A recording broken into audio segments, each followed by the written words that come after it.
Hi poetry lovers, welcome to my channel Bella Poetry. My name is Bella and I love beautiful poetry.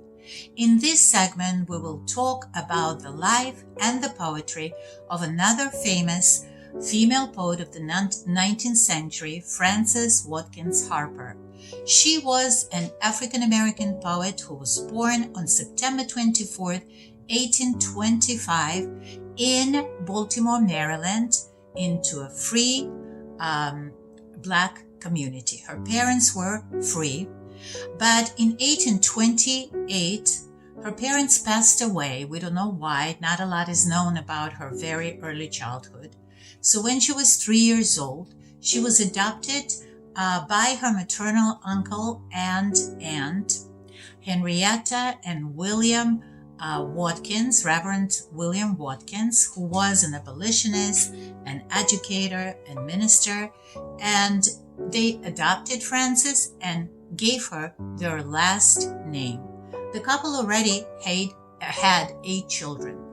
Reverend William Watkins was an important person, very educated, and in 1820, he founded Watkins Academy for Negro youth, and so Frances was educated in the academy. The academy had a very dense curriculum.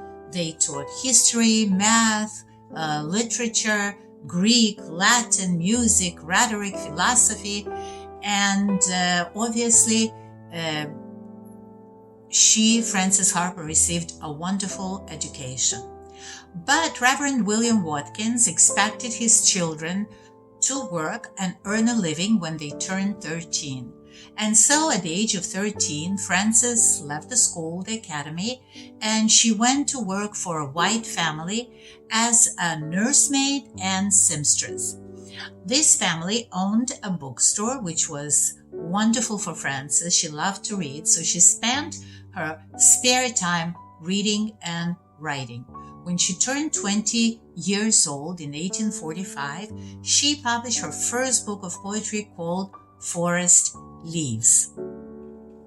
In her mid-20s, Frances Harper moved to Ohio to teach sewing and clothing designs at the Union Seminary, which was a new school for Black youth. And a year later, she moved to York, Pennsylvania, because she got a teaching job there. In 1853, Maryland passed a law forbidding free black people to return to come to Maryland, and they said if they did return, they would be sold into slavery, which was horrible. And that actually barred Frances from returning to her birthplace. She heard about a man from the East that came to Maryland in spite of the law. He was sold into slavery in Georgia, and he died trying to escape. And that situation deeply affected her, and she said, "Upon that grave, I pledge myself to the anti-slavery cause." And since then, she wholly devoted herself to abolitionism. In 1853, she joined the American Anti-Slavery Society. She traveled across the country, giving speeches and publishing her poetry. She was very prolific, and she gave a famous speech called "The Elevation and the Education of Our People" in 1854. And the same year, she wrote her second book of poetry, Poems on Miscellaneous Subjects, that was a great success. She sold a lot of copies. And after that, she moved to Philadelphia to live with the friends of her uncle William and Letitia Still. And their home was above the offices of the Pennsylvania Anti-Slavery Society.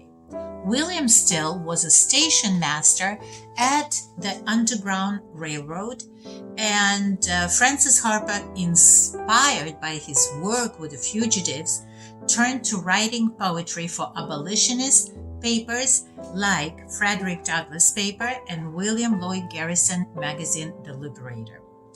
The main anti-slavery society hired her to travel and speak across the country. She was a very powerful speaker, and in 1857, the Pennsylvania Anti-Slavery Society engaged her as a lecturer and agent for Eastern Pennsylvania and New Jersey. She remained on the road, giving speeches for the next 18 months. And during this time, she endured discrimination and racism. During her travels, there was one incident when she was on a horse-driven trolley, and the conductor told her to leave the platform because of her race. She refused to move from her seat, and she later wrote about this incident in the magazine Liberator. And she said that at the end she was kind of, it was a very, very difficult situation because there was still slavery and there was a lot of segregation and discrimination, and she refused to leave her seat. And at the end, she gave the money to the conductor, and he wouldn't accept it, so she threw it on the floor and she left the trolley, which was very brave of her, taking into account that it happened 97 years before Rosa Parks refused to free her seat on the bus. So she sold poems while giving speeches, and she used the money to send to William Still to help him with the Underground Railroad. She sold basically, she was pretty successful at that time, and she sold tens of thousands of copies of her poetry books, but unfortunately she only became recognized as a poet in 1990s, a long time after her death. In 1859, Frances Harper wrote the first short story written by a Black woman called The Two Offers, about a woman who got 2 marriage proposals but who wasn't in love with none of the suitors. And she herself got married in 1860. She married a widower who had 3 children of his own, and together they had a daughter, Mary. But unfortunately, the widower, whose name was Frances Harper, passed away 4 years later. And to Mary's great surprise, she realized that Frances Harper was in debt. The authorities came and repossessed everything she had to pay off the creditors. And that was terrible. She realized she has no rights as a woman, and that turned her to women's suffragist movement as well. So besides being an abolitionist, she became a suffragist. In 1867, Harper began traveling across the South, speaking to white and Black people alike about the needs of formerly enslaved people. From 1868 to 1888, she had 3 novels serialized in the Christian magazines. The novels were Minnie's Sacrifice, Sowing and Reaping, and Trial and Triumph. And in 1870, at the age of 45, Harper purchased a 3-story brick house in Philadelphia, and she lived in this house until 1911, until her death.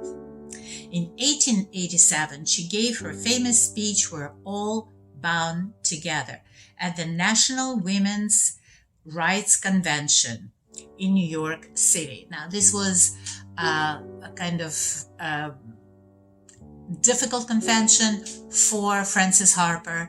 She had a conflict with Susan B. Anthony, who was a famous women's rights activist. Susan B. Anthony wanted the women to get voting rights first, but Frances Harper said that she would like the black men also given at the same time as women given voting rights, because they didn't have any. And Susan B. Anthony didn't agree with her, and then Frances Harper said, "You white women speak here of rights, I speak of wrongs." This is a famous speech that she gave. The final decades of her life she spent writing poetry, and she wrote her first novel called Iola Leroy, which dealt with issues of race and racial identity before and after the Civil War. She also promoted the temperance movement, spoke about different injustices like lynching, and worked to empower Black women and young people through women's clubs and Sunday schools. She passed away, Frances Harper, on February 22nd, 1911 from a heart failure, and she was buried at Eden Cemetery in Philadelphia. Towards the end of her life, the Boston Daily Globe wrote, "Probably no colored woman in this country has done more for her race than Mrs. Frances Ellen Watkins Harper, and there is no woman more beloved by colored people." So she was well known, much loved, and appreciated, and she should be today as well, because her contribution to American history was very, very significant. I have two quotes by Frances Harper. The first one is from her famous speech from 1886, "We're all bound together." She said, "We're all bound together in one great bundle of humanity." So true. And the second one is, "If we had no past, it is well for us to look hopefully to the future, for the shadows bear the promise of a brighter coming day." In other words, the slaves didn't have the past because they were enslaved for so many years, and so they need to look to the future because of that. This is the end of a segment about Frances Ellen Watkins Harper. I hope you enjoyed learning about her life. And before we come to the very end, I will read to you two of her most famous poems. The first one is called "Bury Me in a Free Land." "Make me a grave wherever you will, in a lowly plain or a lofty hill. Make it among earth's humblest graves, but not in a land where men are slaves. I couldn't rest if around my grave I heard the steps of the trembling slave. His shadow above my silent tomb would make it a place of fearful gloom. I couldn't rest if I heard the tread of a coffle gang to the shambles led, and the mother's shriek of wild despair rise like a curse on the trembling air. I couldn't sleep if I saw the lash drinking her blood at each fearful gash, and I saw her babes torn from her breast like trembling doves from their parent nest. I'd shudder and start if I heard the bay of bloodhounds seizing their human prey, and I heard the captive plead in vain as they bound afresh his galling chain. If I saw young girls from their mother's arms bartered and sold for their youthful charms, my eye would flash with a mournful flame, my death-pale cheek grow red with shame. I would sleep, dear friends, where bloated might can rob no man of his dearest right. My rest shall be calm in any grave where none can call his brother slave. I ask no monument proud and high to arrest the gaze of passers-by. All that my yearning spirit craves is bury me not in a land of slaves. Beautiful, very powerful poem. And another poem, The Slave Market. The sale began, young girls were there, defenseless in their wretchedness, whose stifled sobs of deep despair revealed their anguish and distress. And mothers stood with streaming eyes and saw their dearest children sold. Unheeded rose their bitter cries, while tyrants bartered them for gold. And woman with her love and truth, for these in sable forms may dwell, gazed on the husband of her youth with anguish none may paint or tell. And men whose sole crime was their hue, the impress of their Maker's hand, and frail and shrinking children too were gathered in that mournful band. Yeah, who have laid your love to rest and wept above their lifeless clay. No, not the anguished of that breast, whose loved are rudely torn away. Ye may not know how desolate our bosoms rudely forced to part, and how a dull and heavy weight will press the life drops from the heart. Beautiful, beautiful, powerful, and painful poetry. Thank you very much for listening to this segment of Bella Poetry. In my next segment, we'll discuss the life and the poetry of another British female poet, Edith Nesbit. Please join us and don't forget to like and subscribe so you can get all the rest of wonderful poetry segments in the future. Thank you so much for listening. Visit us again and have a wonderful day. Bye-bye.